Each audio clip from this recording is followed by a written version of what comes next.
ഇനി നമുക്കൊരു ചീരത്തോരൻ ഉണ്ടാക്കിയാലോ? ഒട്ടും കുഴഞ്ഞു പോവാതെയും കളറ് മാറാതെയും ഉണ്ടാക്കുന്ന ഒരു രീതിയാണ്.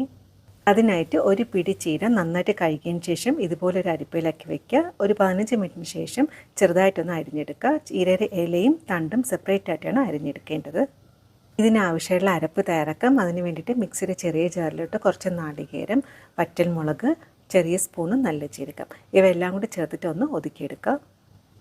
കടായിലോട്ട് കുറച്ച് വെളിച്ചെണ്ണ ഒഴിച്ചെടുക്കുക. വെളിച്ചെണ്ണ നന്നായിട്ട് ചൂടായതിന് ശേഷം കടുക്, വറ്റൽമുളക് ഇവ ഒന്ന് മൂത്ത് വരുമ്പോഴത്തേക്ക് ഒരു 3-4 ചെറിയ ഉള്ളി ചെറുതായിട്ട് കട്ട് ചെയ്തിരിക്കുന്നത് ചേർത്തെടുക്കാം. കൂടെ തന്നെ 2 അല്ലി വെളുത്തുള്ളി കൂടി ചേർത്തതിന് ശേഷം നന്നായിട്ടൊന്ന് മൂപ്പിച്ചെടുക്കുക. ഇനി ഇതിലോട്ട് 1/4 ടീസ്പൂൺ മഞ്ഞൾപ്പൊടി, മഞ്ഞൾപ്പൊടിയുടെ പച്ചമണം മാറിയതിന് ശേഷം നമ്മൾ റെഡിയാക്കി വെച്ചിരിക്കുന്ന നാളികേര കൂട്ടും കൂടി ചേർത്തെടുക്കുക. നന്നായിട്ടൊന്ന് മിക്സാക്കിയതിന് ശേഷം നമ്മൾ റെഡിയാക്കി വെച്ചിരിക്കുന്ന ചീരത്തണ്ട് ചേർത്തിട്ട് ഒരു 2-3 മിനിറ്റ് നന്നായിട്ടൊന്ന് വേവിച്ചെടുക്കുക. കൂടെ തന്നെ ആവശ്യത്തിന് ഉപ്പും കൂടി ചേർത്ത് കൊടുക്കുക. ഇനി ഇതിലോട്ട് നമ്മൾ കട്ട് ചെയ്ത് വെച്ചിരിക്കുന്ന ചീരയുടെ ഇലയും കൂടി ചേർത്ത് കൊടുക്കുക. അതിനുശേഷം നന്നായിട്ടൊന്ന് മിക്സാക്കി എടുക്കുക.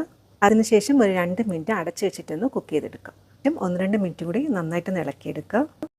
അങ്ങനെ നമ്മുടെ സ്വാദേറിയ ചീരത്തോരൻ റെഡിയാക്കിയിട്ടുണ്ട്. ഒട്ടും കുഴഞ്ഞു പോയിട്ടില്ല, അതുപോലെ തന്നെ ഇതിൻ്റെ കളറും മാറിയിട്ടില്ല. റെസിപ്പി ഇഷ്ടപ്പെട്ടാൽ പേജ് ഫോളോ ചെയ്തുകൊണ്ട് സപ്പോർട്ട് ചെയ്യണേ. താങ്ക്